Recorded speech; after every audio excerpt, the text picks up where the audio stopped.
Bismillahirrahmanirrahim. Assalamualaikum warahmatullahi wabarakatuh. Bertemu kembali di video pembelajaran matematika. Kali ini di pembahasan aritmatika sosial untuk submateri bunga tunggal dan pajak.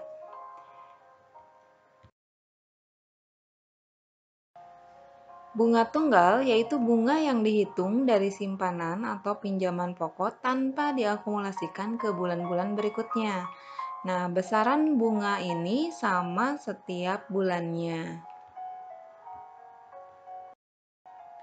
Misalkan di sini Andi menabung di bank sebesar 3 juta rupiah dengan bunga 10% per tahun. Berapa besar tabungan Andi setelah 1 tahun? Nah, bagaimana cara menghitungnya? Kalau di sini yang diketahui awal menabung adalah 3 juta, kemudian bunganya 10% per tahun. Artinya kita harus mencari dulu berapa besar bunga dalam 1 tahun, berapa rupiah. Bunga 1 tahunnya berarti sama dengan 10/100 dikali 3 juta rupiah. Nah, 10/100 kita sederhanakan sama aja 1/10. Berarti 3 juta dibagi 10 hasilnya 300.000 rupiah. Maka besar tabungan Andi setelah 1 tahun berarti tadi dapat bunga 300 ya. Tabungan awal tambahkan dengan bunganya, yaitu 3 juta ditambahkan 300.000. Maka besar tabungan Andi setelah 1 tahun yaitu 3.300.000.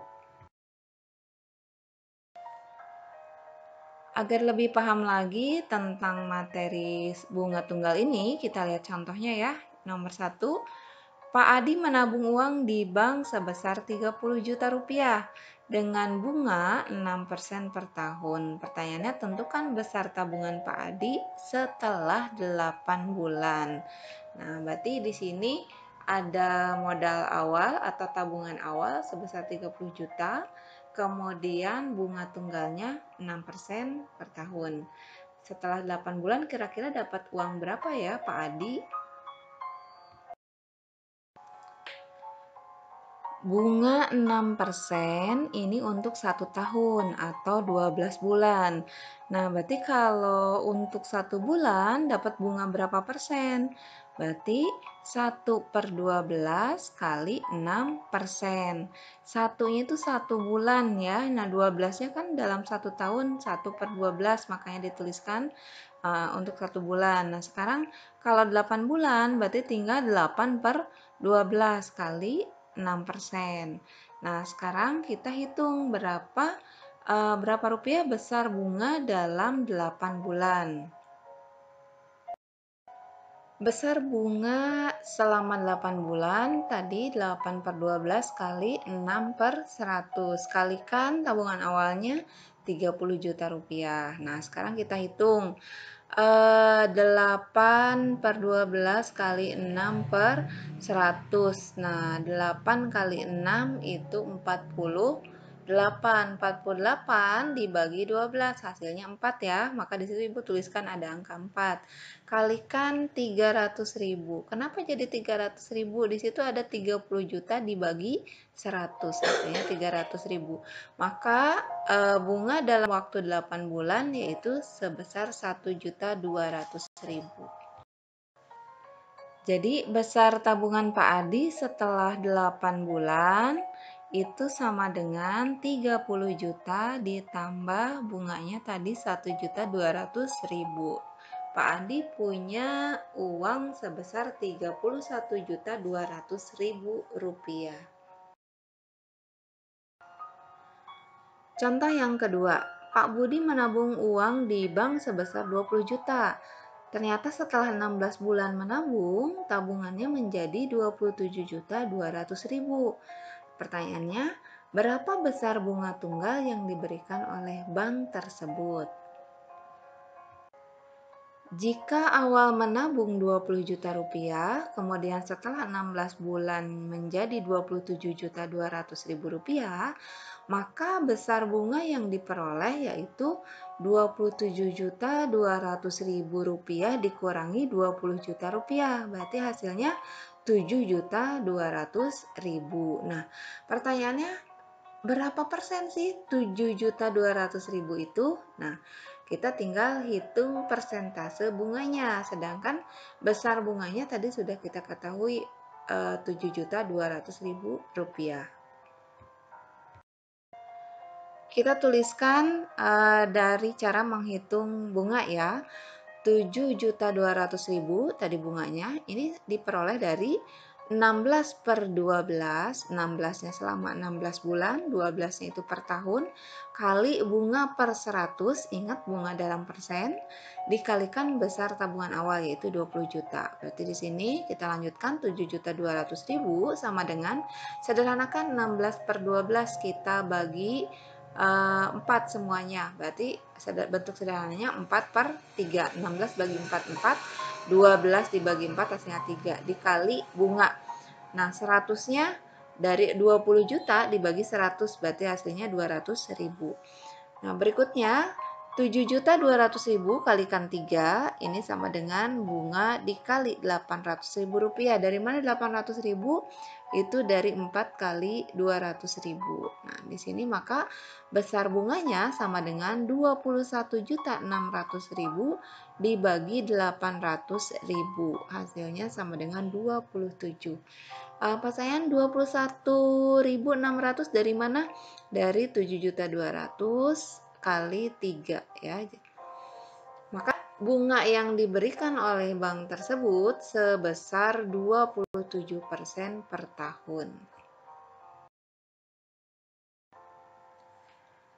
Contoh yang ketiga, Pak Dedi meminjam uang di bank sebesar Rp700.000. Setelah sekian bulan, uang tersebut berbunga menjadi Rp840.000. Jika bunga yang diterapkan di bank tersebut adalah 12% per tahun, tentukan lama Pak Dedi meminjam uang tersebut. Nah, di sini berarti yang diketahui awal menabung, awal pinjaman itu 700.000. Ternyata setelah beberapa bulan menjadi 840.000 berbunga. Nah, berapa bunganya? Berarti di sini besar bunganya 840.000 dikurangi 700.000 yaitu Rp140.000. Nah, 12% 12% per tahun ini sama dengan Rp140.000. Lama meminjamnya itu berapa bulan? Itu pertanyaan yang dimaksud ya.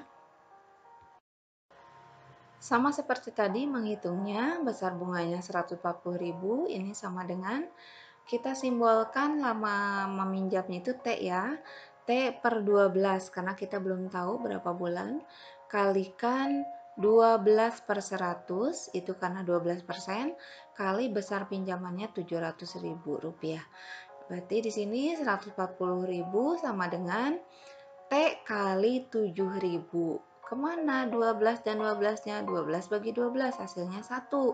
Kemudian 700.000 dibagi 100 hasilnya 7.000. Maka T-nya sama dengan 140.000 dibagi 7.000.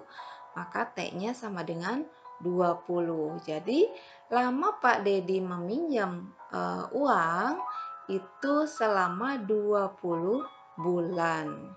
Bagaimana? Bisa dipahami untuk menghitung bunga tunggal? Mudah-mudahan dapat dipahami ya.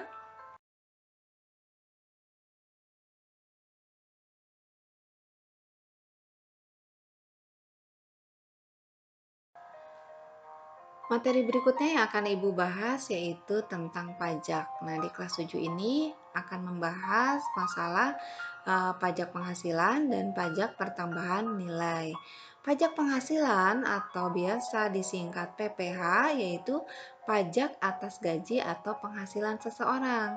Biasanya dalam bentuk persen itu 15%. Nah, kalau menghitungnya bagaimana? Misalkan di sini ada gaji pegawai. Nah, gaji yang diterimanya itu sama dengan gaji kotor dikurangi dengan besar pajaknya. Nanti bisa dilihat di contohnya ya. Berikutnya, pajak pertambahan nilai atau PPN, yaitu pajak yang dikenakan pada barang yang dibeli oleh konsumen. Misalkan di sini salah satu contoh yang mudah, kalian berbelanja ke supermarket, kalian nanti perhatikan struknya. Ketika membayar, kalian pasti dikenakan pajak sebesar 10% ya. Di struknya bisa dilihat lagi ya. Kemudian cara menghitung harga beli konsumen. Maka harga beli konsumennya ini sama dengan harga awalnya ditambah PPN-nya. Contoh yang pertama, seorang pegawai mendapat gaji sebesar 5.500.000. Jika pajak penghasilannya 15%, tentukan besar gaji yang diterima oleh pegawai tersebut. Nah, dalam perhitungan pajak penghasilan ini mirip seperti diskon ya. Beberapa minggu lalu Ibu telah membahas tentang diskon. Mirip cara menghitungnya. Nah, ini bedanya pajak ya. Untuk cara yang pertama, kita hitung dulu berapa rupiah besar pajaknya. Tadi kan 15%, berarti 15 per 100 dikali gajinya yaitu 5.500.000. Berarti sama dengan 15 dikali 55.000. Kenapa jadi 55.000? Tadi 5.500.000 dibagi 100 ya. Berarti ketemu hasilnya besar pajaknya yaitu 825.000. Maka besar gaji yang diterima 5.500.000 dikurangi 825.000 sebesar 4.675.000.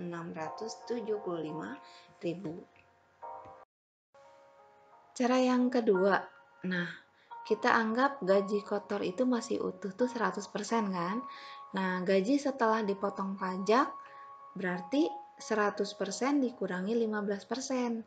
100 kurang 15 berarti 85%. Maka gaji yang diterimanya itu sama dengan 85 per 100 dikali 5.500.000. Ini sama dengan 85 dikali 55.000. Hasilnya 4.675.000. Sama ya hasilnya. Silakan pilih cara mana yang menurut kalian lebih mudah.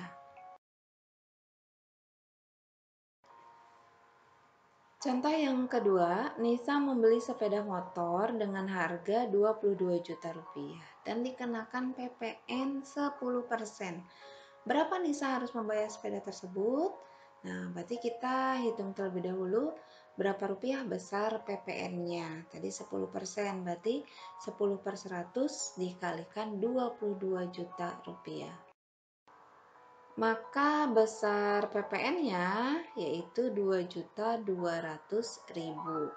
Nah, sehingga sekarang kita bisa simpulkan yang harus dibayar oleh Nisa sebesar harga awalnya 22 juta ditambah PPN-nya sebesar 2.200.000. Maka total yang harus dibayar Nisa adalah 24.200.000. Demikian pembahasan materi bunga tunggal dan pajak yang dapat Ibu sampaikan pada pertemuan kali ini. Terima kasih atas perhatiannya. Sampai bertemu kembali di video pembelajaran berikutnya. Assalamualaikum warahmatullahi wabarakatuh.